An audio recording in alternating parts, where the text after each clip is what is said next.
This is an interesting video. This is a world download video for my 2x2 spruce tree farm that I've been designing for the past couple of months. And it's finally here. Someone in the comment section was brave enough to ask for this. So here you go. Here's your world download. So you can try out the world on like your device, because it is quite important that you don't get much lag on your device. If you have a lower end device, I will say this world, like this farm, will probably lag. And let me tell you, lag just isn't a good friend for this farm. It will greatly affect how your farm will run, so I do suggest you get this world download first before building the actual farm. And for that, I recommend you finish watching this video so you know what to do while you're using the farm. So let's get on with it. Here we just have some quick notes. These blocks are used for the farm so you can collect them. Right here, this is just like the blocks you need in the chest. Glass is an estimate because like I used the /destroy command and the glass didn't drop. I feel like it would, but it didn't. So the glass is an estimate because then I would have to count each individual glass block. And then bedrock can be substituted for obsidian only if your world is on easy. And if you don't like changing your game mode and you're on normal or hard, then you kind of have to use bedrock if you don't want to change shit like to easy. If you change it to easy though, you can easily substitute the bedrock for obsidian. And like, believe it or not, you can farm bedrock 100% like legit in survival without cheats. So like I said, watch the video first. And we'll go over the redstone components first. This is just overall all the components you need for redstone wise. I recommend you get more than this for like each one, because if you have a moment where you end up losing one of them, then like that's just gonna like ruin your day if you had the perfect amount but then you lost one. So I do recommend you get like a few more. Then over here we have like the building blocks. These cord blocks can be substituted for like any solid block that you want. So you can either keep it quartz, you can make it anything. Just make sure they're solid blocks, because if they're glass, like some parts are meant to be solid blocks so that the redstone signal doesn't go through. Like I said, bedrock can be substituted for obsidian. Necessary obsidian here, the dirt, and an estimate of 7 stacks of glass. So let's get on with the farm, shall we? Over here we have the farm, and look at this. So we have the dimensions of the farm. It is 24 wide on this side. It should be 34 blocks wide. The thing is, I didn't line it up with the snow golems that should be over here, and it is 38 blocks tall. So if you wanted the dimensions, there you go. As you can see, it kind of extends 1 2 3 4 5, and yeah, I don't think that should be a big deal now that I mention it to you guys. So over here we have the main farm. That is the on and off switch right there, and this is like where the magic happens. All right, this is actually cool. I will have to turn that off. I don't know why it was on to begin with. So you have to get in the mine cart, then you have to flick on the switch.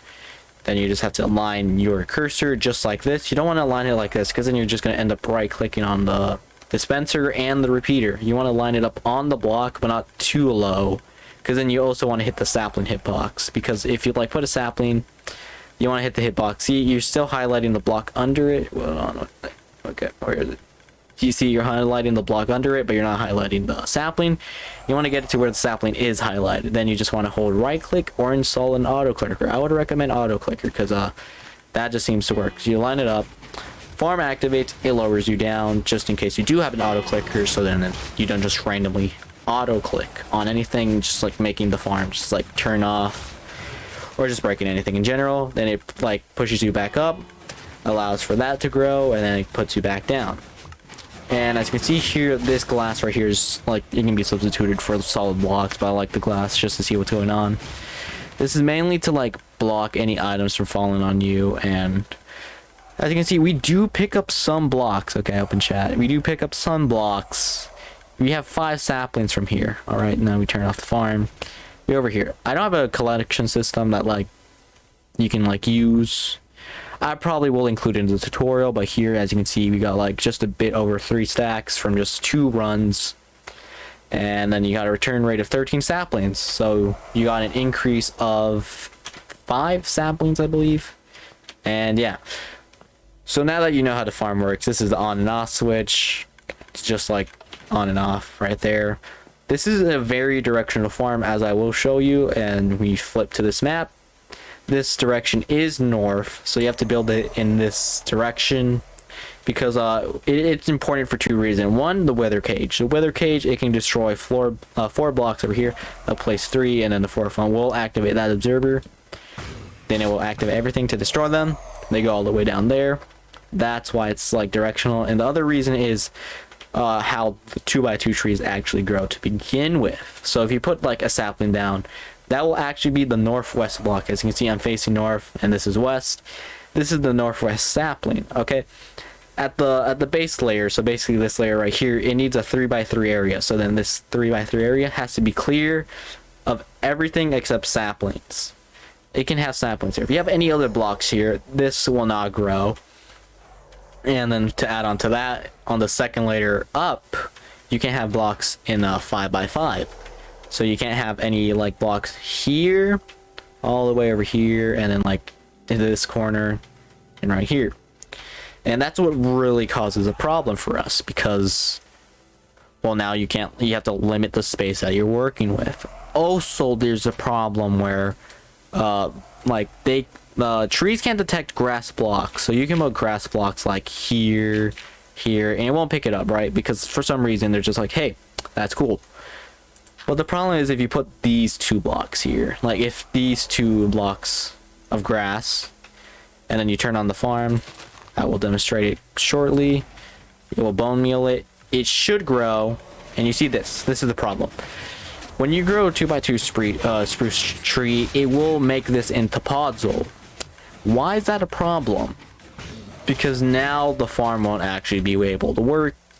The tree doesn't recognize this as like a grass block, so it thinks it's some other type of block. So then when you try to grow it, it won't grow. It could grow eventually, but most likely not. It's going to take a while. And that's what we really want to avoid. So we don't want any grass blocks on these like 2 blocks. That's how the farm is designed this way. Also, right here, these are the droppers that should drop you your saplings, so then you never run out. And then the blocks just end up over here.